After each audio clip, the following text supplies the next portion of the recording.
Good morning, Scotland.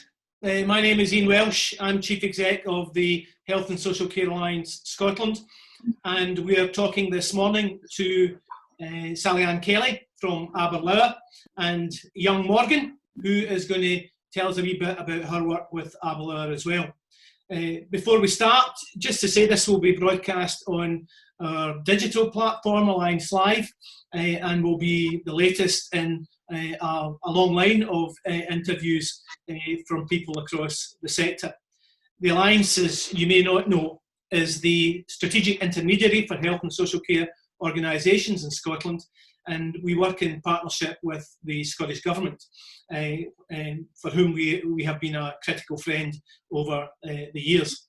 Our interests are in people with long-term conditions, in unpaid carers and disabled people, and we're keen to make sure that the rights of people are represented at the heart of decision making in Scotland.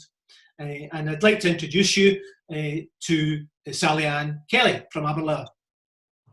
Good morning. I'm the Chief Executive of Aberlour Childcare Trust. Aberlour is one of Scotland's biggest children's charities. We work exclusively with children and their families.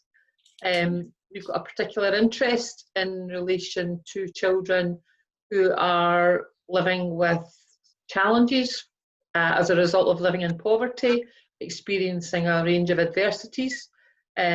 So we're really very focused on how we can reach families early and make a real difference in their lives from a practical perspective, in terms of supporting them with practical help and financial help where we can, but also how we can work alongside them to help them make the changes they think they need to make in their lives. So we're very much focused on working with families in a way that really works with their strengths rather than approaching things from a deficit model.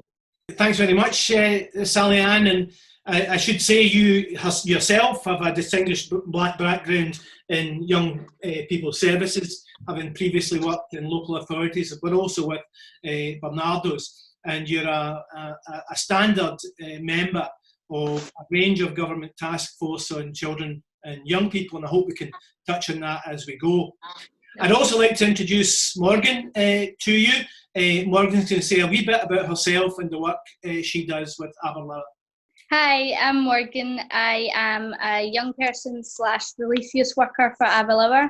I basically started working with Aberlour when I was around 9 years old, and I became a volunteer and started peer mentoring, and now I have started working there as a part-time relief youth worker. So I work with the youth clubs along with the young people who go there at Kennishead, White Inch, Ardennes, and just basically support them through everything that they need support through. And during this time I've been helping them through digital media, which is great. Thanks very much, Morgan. We'll come back to your interests as well.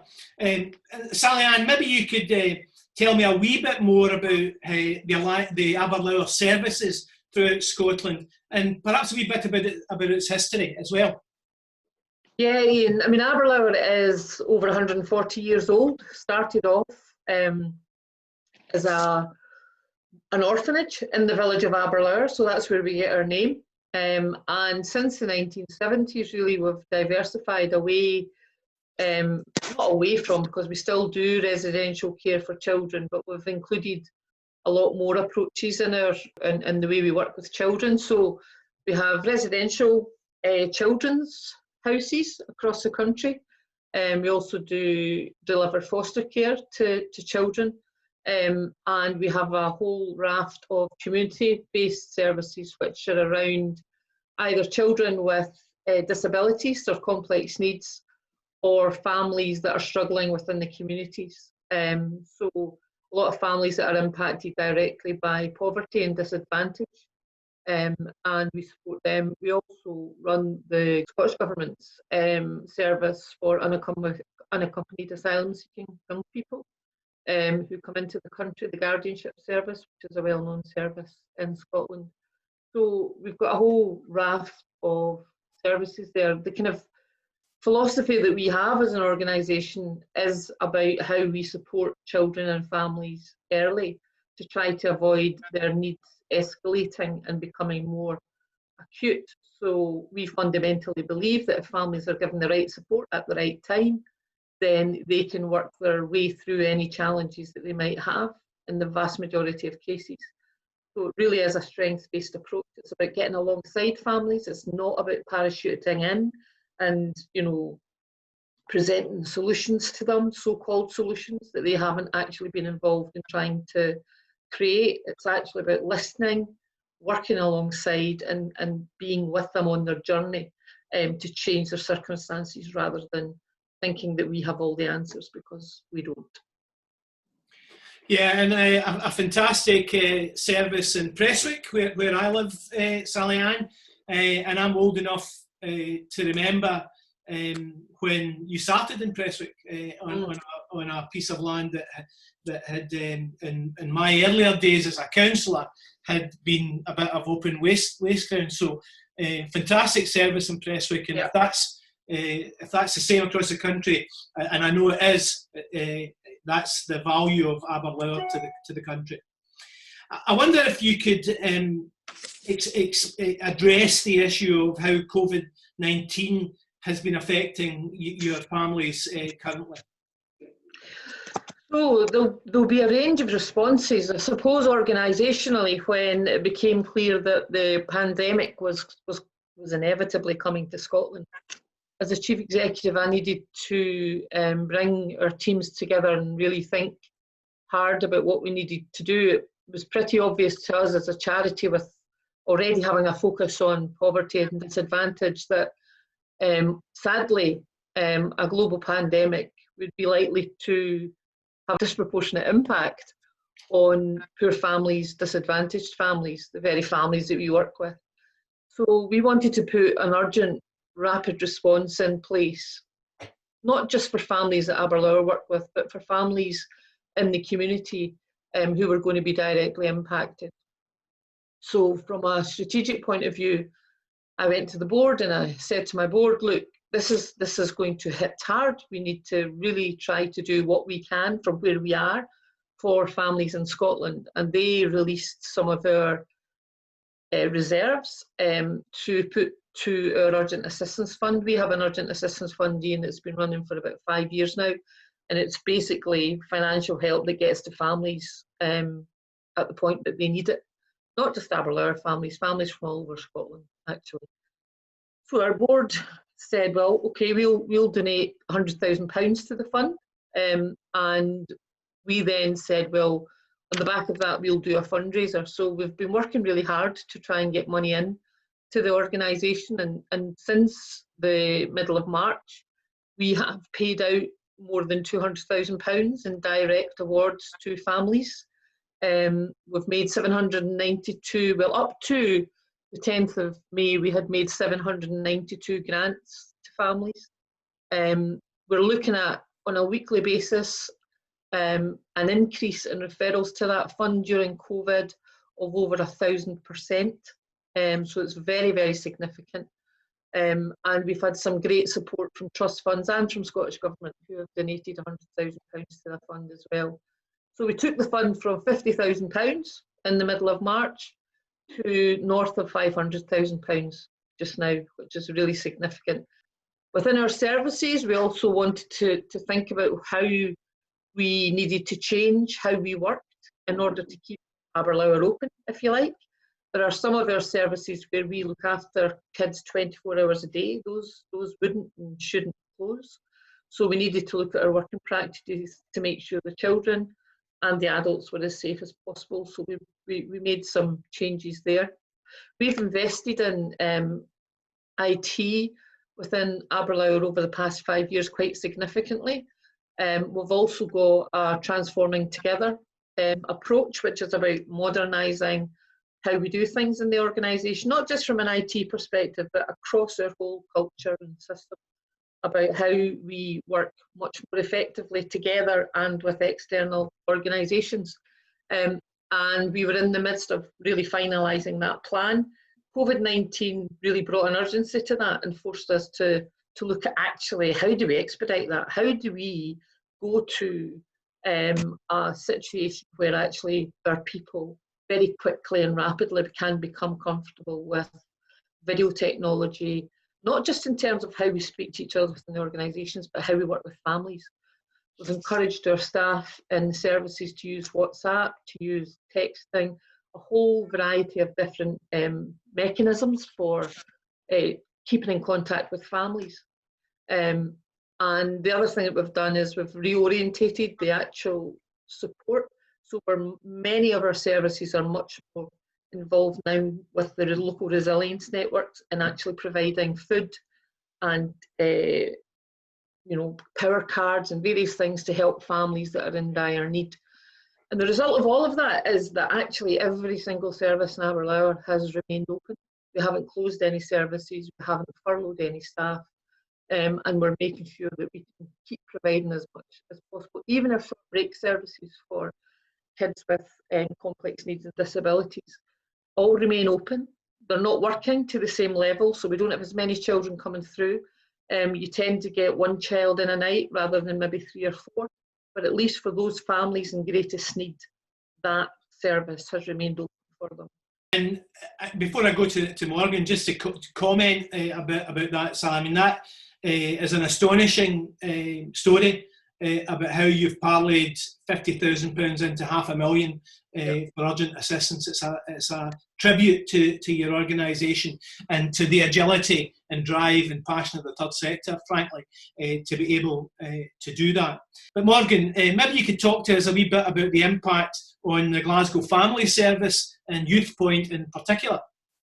So just as volunteering and kind of seeing from a young person's perspective, I feel like a lot of the young people are struggling to have motivation and they feel as if it's hard to get support. But from my point of view as being a relief worker, we have a lot of people now coming forward because they feel as if it's okay to ask for support, whereas if we weren't in a global pandemic just now, they probably would try and suffer a bit in silence so they didn't feel embarrassed, or they just didn't feel financially stressed as much as they do now.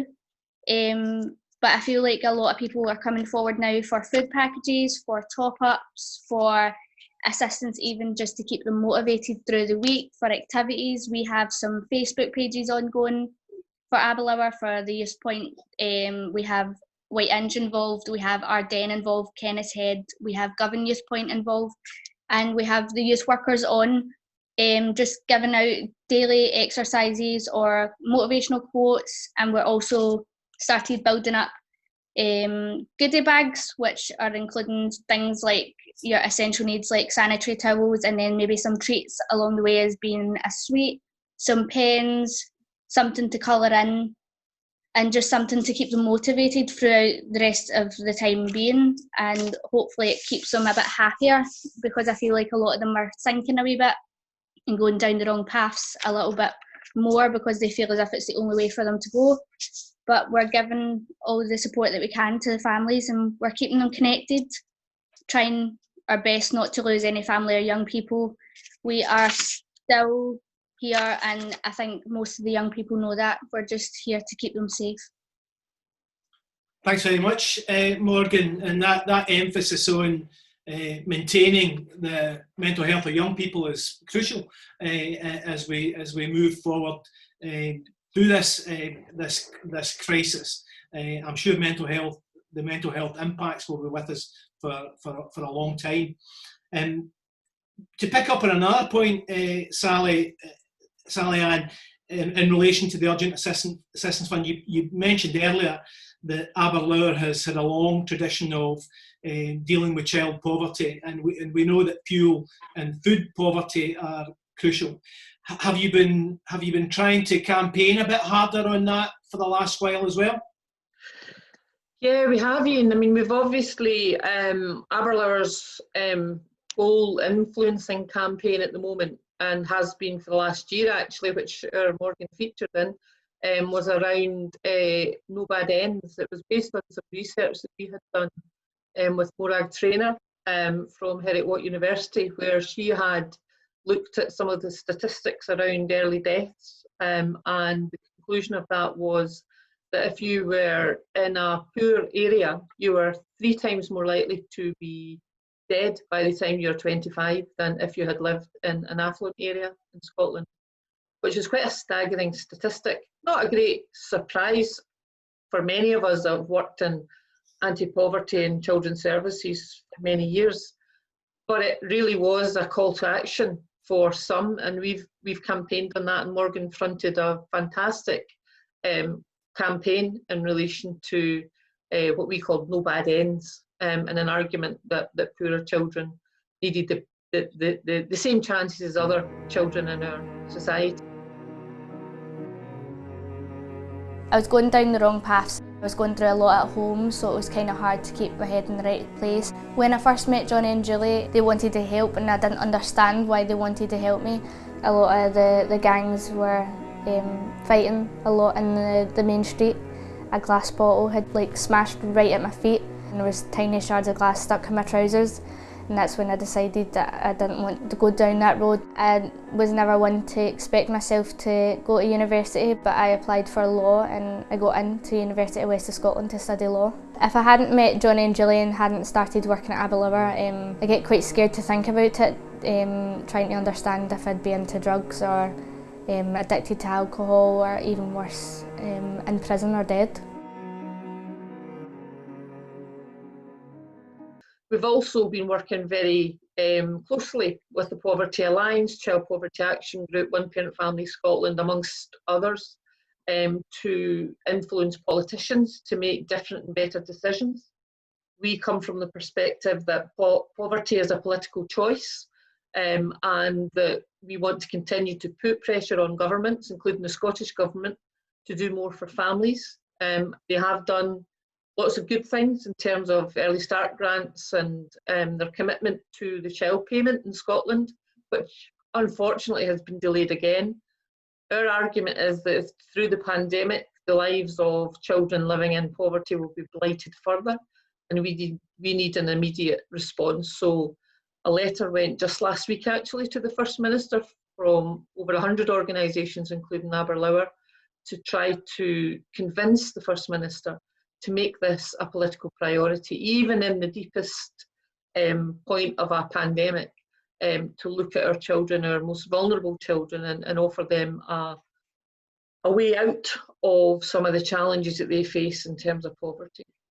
I wonder if I can go on then to ask you to address how you would continue to promote and protect children's rights generally, and hopefully after that Morgan can tell us a wee bit about how that would look in practice. SallyAnn. Thanks, Ian. Yeah, well, Aberlour is one of the organisations that supported the full incorporation of the United Nations Convention on the Rights of the Child, and thankfully the Scottish Government have intimated that that is what they intend to do. So we're very supportive of that. We're a member of Together, which is an organisation that's done a load of work in terms of incorporation. I suppose what we have done as well, though, is reflect really during the pandemic on real issues around rights for children and young people, especially those children who we look after 24 hours a day, who ordinarily would have regular contact with their parents, but who can't see their parents physically.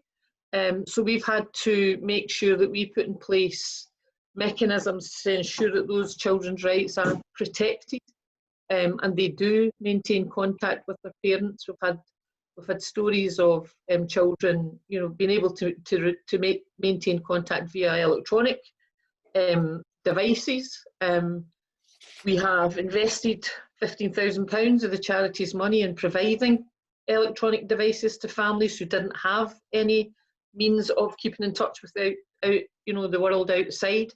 We've offered them the device, we've offered them the connectivity in terms of actually getting online. We've also worked with the Scottish Government to make sure that that offer goes even further. So the Scottish Government has funded an additional 100 laptops for us to get out to families that are being delivered this week, because some of our children are living in families where they're not online. Maybe the only device they have is a smartphone. You can't do your homework on a smartphone. So a lot of our children were falling behind even further academically. They've got a right to be able to learn in the same way that their peers do. So we felt that it was important to get those laptops out to children, and that's a joint initiative between Aberlour Children First and the Scottish Government. So those will be delivered over the course of the next week. But we've also importantly made sure that where we can, and Urgent Assistance Fund I think is a really good example of this, Ian. There are services that Aberlour is involved in where we deliver food parcels to families or pre-cooked meals because they can't access, they haven't got access to cooking facilities or whatever. But where possible, what we do is we get cash out to families because what we know is that families can and will make the right decisions for their children and themselves if they have cash at their disposal. So part of what we try to do is protect people's rights by preserving their dignity to choice. So our Aberlour Urgent Assistance Fund is a classic example where we get money to families for families to make the wise decisions that they make for resourcing themselves. And we've had to advocate on behalf of some families, for example, of children who are living with autism, where we know that getting out a couple of times a day for a walk that they're used to doing does really help them to regulate. And we've had an example where a parent was issued with a fixed penalty for being out in a park with a young one who had been really struggling to regulate in the house. So we've been involved in advocating on behalf of families to help the police and to help other organisations just understand a wee bit better about how therapeutic some of those activities are for families and how doing them more than once a day actually doesn't provide a greater risk to the community, but offers them much better protection in terms of how their own family is able to manage on a day-to-day basis. And I think that generally the whole issue, the third sector in general, has been very strong on addressing issues of human rights, potential human rights abuses in the current context. And my own policy and comms team have been absolutely performing to the top of their ability in that regard as well. And in Glasgow, Morgan, how does that look at the service level for you? I feel like it's quite hard to get through to the young people just now because they're a bit shut off just due to actually the challenges and the struggles they're facing during lockdown.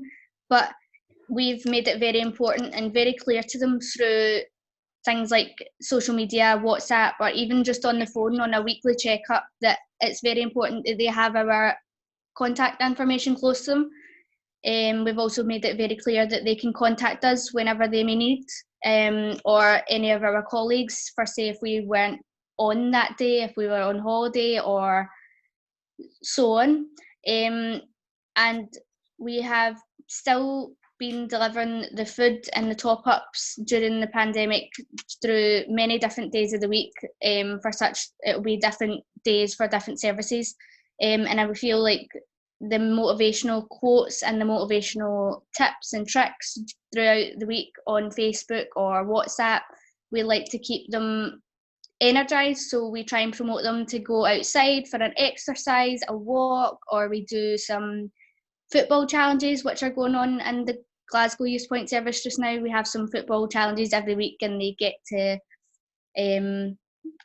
come alongside their peers where they can challenge their peers in these football challenges online. So they film themselves and they can send it into the Facebook chat. One of my colleagues sent me a Twitter message to say that it's been calculated that there's about 2.2 billion less been spent on children's services across the UK than there was 10 years ago. Yeah. And I wonder if there's now a big drive required to make sure that we adequately invest in children's services going forward.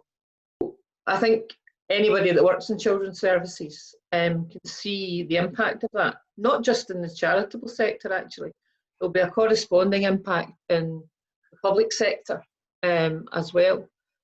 And for me, we have failed to learn, really, the lessons that people have tried to talk to us about in terms of the benefits of supporting families early. Because we have also seen over that period are families having to reach crisis point before people intervene.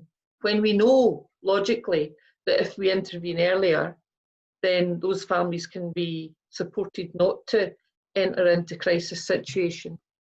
What I would say is that I was involved in a conversation with the Deputy First Minister actually a couple of weeks ago. Myself, Mary Glasgow, Jackie Brock and a couple of other folk were in that call. And we had a very good conversation about adopting a holistic family support approach in Scotland. And I think the reason that the DFM wanted to talk to us is because that's something that Aberlour and Children First have been promoting. But my argument would be that, yes, we need better investment, but we also need to make sure that the investment goes in the best place and has the biggest impact on children and families. So it should not just be about shoring up organisations because they exist and have existed for 50 years.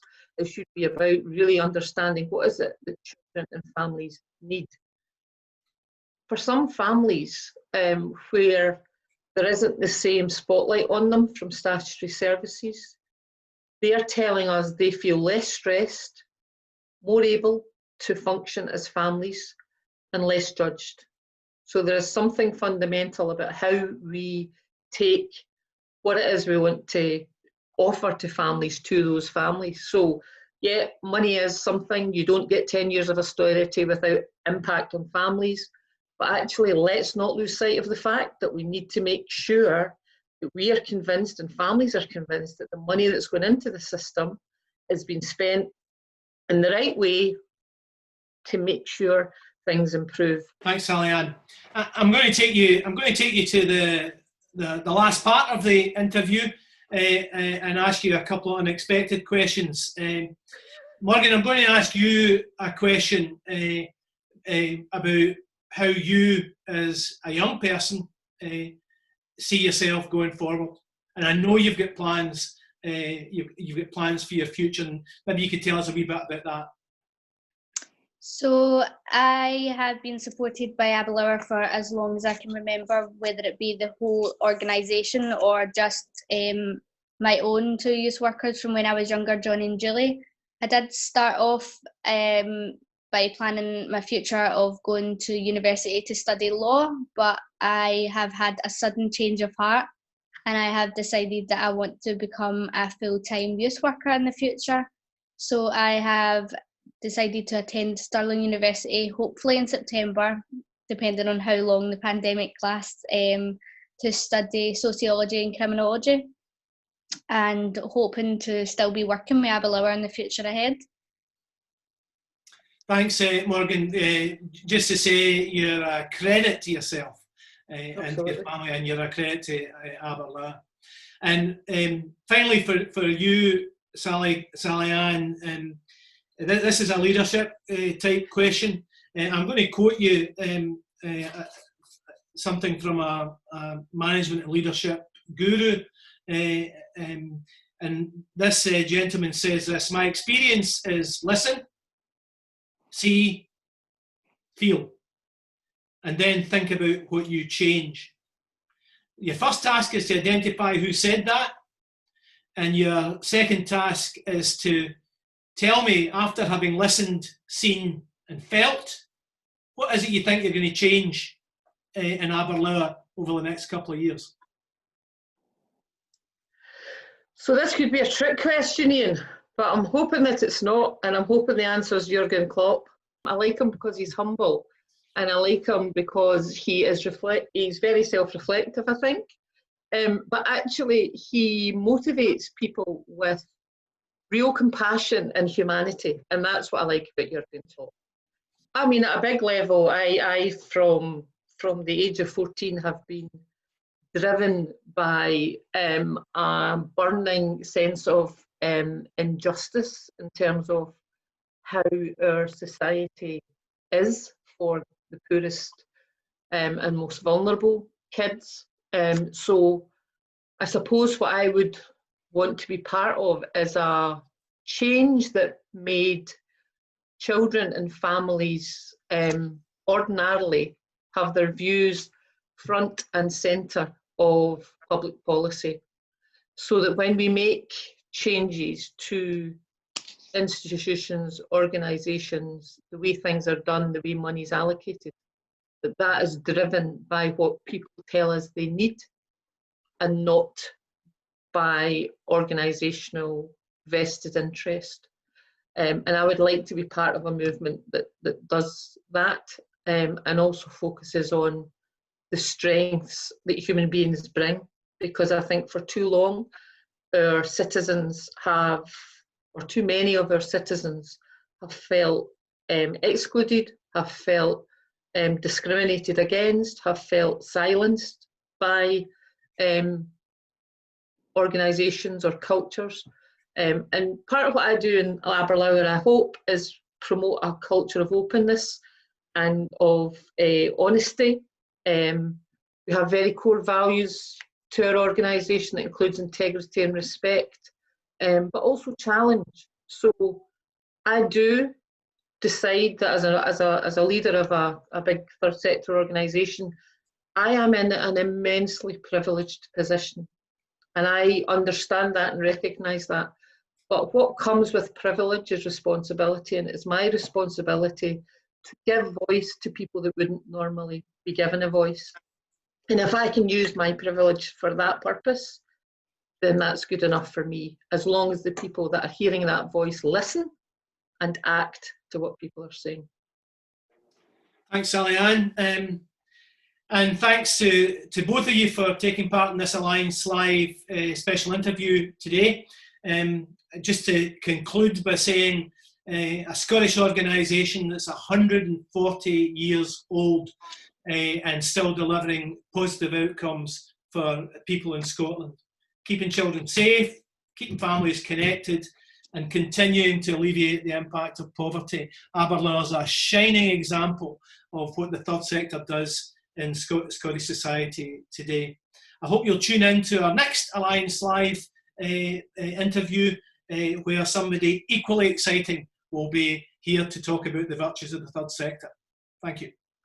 I just wanted to take a moment to say thanks from myself being a young person, and on behalf of all the other young people across Scotland who are continuously being given support by Aberlour's young people's workers, the staff behind the scenes, and the amazing SallyAnn Kelly, who is not going down without a fight. You guys are what is making this pandemic bearable and keeping us motivated and giving us the strength to believe that this may be over sooner than we hoped. I am so grateful myself to be able to be involved with the frontline work in delivering food parcels and keeping families and young people connected. At Aberlour, I know that we are striving to give our support to those in need and showing solidarity towards this virus, and we will not be frightened by it, and I know that we will be showing our support till the end.